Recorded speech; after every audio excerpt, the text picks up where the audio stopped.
Pengertian kaidah penjajahan. Kaidah penjajahan atau counter rules dapat didefinisikan sebagai cara atau aturan untuk menghitung sebuah kemungkinan atau kemungkinan yang dapat terjadi. Kaidah penjajahan berfungsi untuk membantu kita menghitung jumlah kemungkinan untuk pola-pola tertentu dengan cara yang lebih sistematis.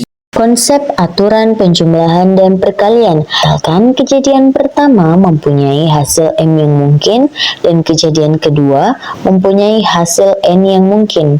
Maka yang akan terjadi adalah jika salah satu dari hal tersebut mungkin terjadi, maka kemungkinan yang akan terjadi adalah M plus N. Karena keduanya dijumlah, maka hal ini disebut sebagai aturan penjumlahan. Rumus ini biasanya digunakan untuk menghitung banyaknya kemungkinan yang kita hitung dari beberapa kasus yang dipilih atau yang dikombinasikan secara eksklusif. Misalkan, kita mengambil contoh, kita memiliki 3 buku bacaan dan 4 film yang akan kita nonton.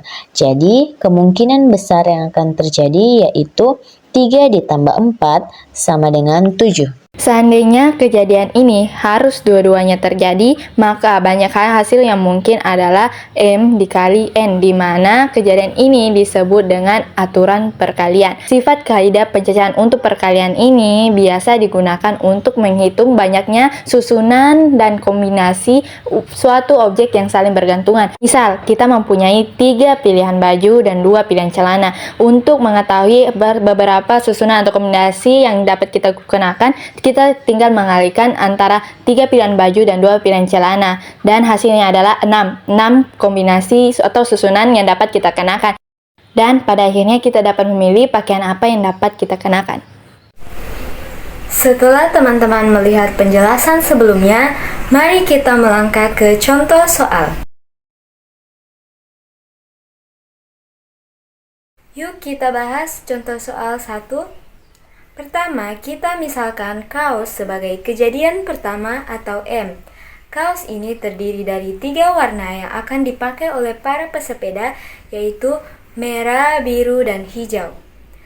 Kejadian kedua kita misalkan sebagai N, yaitu celana yang terdiri dari 2 warna, yaitu hitam dan putih. Jadi, antara memakai kaos dan memakai celana merupakan kejadian yang keduanya mungkin terjadi. Maka dari itu, soal ini termasuk ke dalam aturan perkalian. Jadi, banyaknya variasi seragam yang akan dipakai oleh para pesepeda, yaitu M kali N atau 2 kali 3, hasilnya terdiri dari 6 variasi. Untuk menentukan variasi, kita dapat menggunakan 2 cara, yaitu menggunakan tabel dan menggunakan diagram pohon.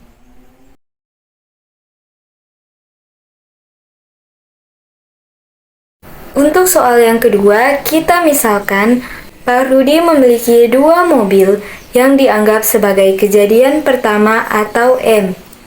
Kita misalkan mobil dengan simbol M1 dan M2. Kedua, Pak Rudi memiliki 3 sepeda motor yang dianggap sebagai kejadian kedua atau N. Kita misalkan sepeda motor dengan simbol S1, S2, dan S3. Jika dilihat dari kedua kejadian tersebut, ketika Pak Rudi misalkan memilih untuk berangkat dengan menggunakan mobil, maka Pak Rudi tidak mungkin lagi berangkat menggunakan sepeda motor. Antara menggunakan mobil dan sepeda motor, kedua kejadian tersebut kedua-duanya tidak dapat terjadi. Maka soal ini termasuk ke dalam aturan penjumlahan.